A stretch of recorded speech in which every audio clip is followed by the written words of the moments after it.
Welcome back to Jersey Matters. The Make-A-Wish Foundation is proud to tell you they have now made over 500,000 dreams come true. But during this pandemic, they need your help more than ever. Here's my interview with Tom Weatherall, the CEO of Make-A-Wish New Jersey. I don't think there's anyone on the planet that doesn't know what Make-A-Wish is, but just in case there's a couple of people, could you talk about Make-A-Wish and what it is? Sure, I can, Larry. First of all, thanks for having me on and for covering our seemingly simple but all-powerful mission. You know what? It's really summarized in our mission statement. It's one sentence. Together, we create life-changing wishes for children with critical illnesses. Together. We can't do this alone, Larry. We rely on the community to help us to advance our mission throughout New Jersey and really throughout the country with our 59 other sister chapters across the United States. We don't charge our families any fees whatsoever, nor do we receive government support, government grants. We rely 100% on the benevolence of the community. And congratulations, by the way. I read that just this past week, 500,000 wishes have been granted across the country. 500, we reached our 500th, what a milestone, 500,000 over 40 years. Our national office just celebrated their 40th.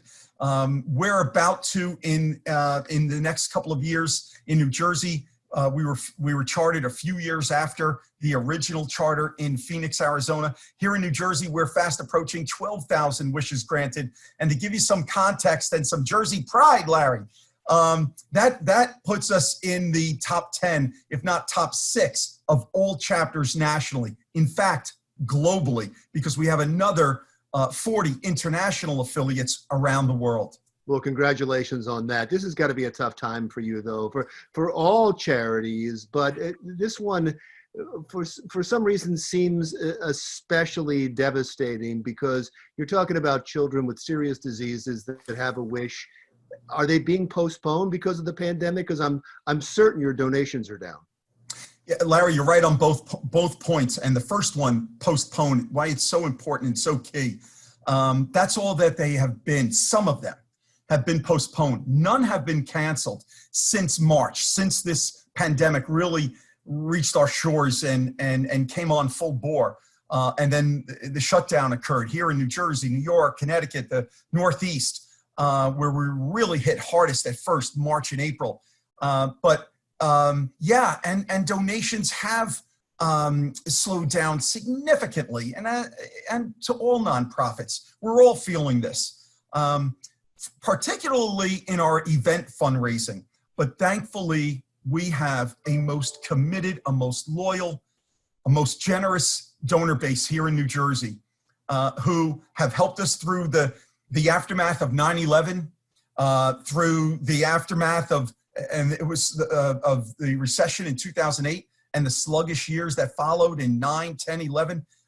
They've been there for us before, and thankfully, individual donors, corporations, and foundations have stepped up and have been giving to us to sustain, because per your previous questions about wishes not being canceled, we have been granting wishes through the summer, and we have more wishes in the queue for the fall and winter upcoming.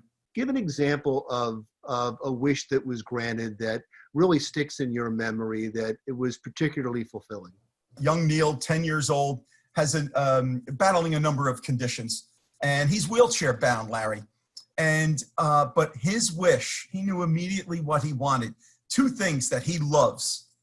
One is swinging in a swing set. And second is sitting in front of his house, watching the cars go by. So last week, with the help of many friends, we built for him a swing set that accommodated his wheelchair. And we had a car parade, Larry, over 250 cars, fire trucks, local police, EMTs, leading the parade of his great fan club in that community, driving by and just calling his name, and with signs, and the smile from ear to ear bursting off of him. That's the joy. That's when we know we've hit our mark, Larry, you know? So how can people help? Well, thank you. We invite anyone who's listening to help us right now. To be quite frank, we can use your help, your donation. And you can go to our website, nj.wish.org, and surf, and you'll find donate. Every single donation is tremendously valuable to us. And they go predominantly to our program. We commit the overwhelming majority of every penny on the dollar, over 80 cents on the dollar. We've been averaging for many years. We receive some of the highest scores from charity watchdog groups. So the wishes that you have in the pipeline right now, you have no question you're fine with. What you're concerned about is the future and the wishes that are to come, that you have the funding for that. That's right, Larry, because as you started off this interview with COVID, with this pandemic, it's changed a lot of lives, and it's changed many things in our society that perhaps we've all taken for granted.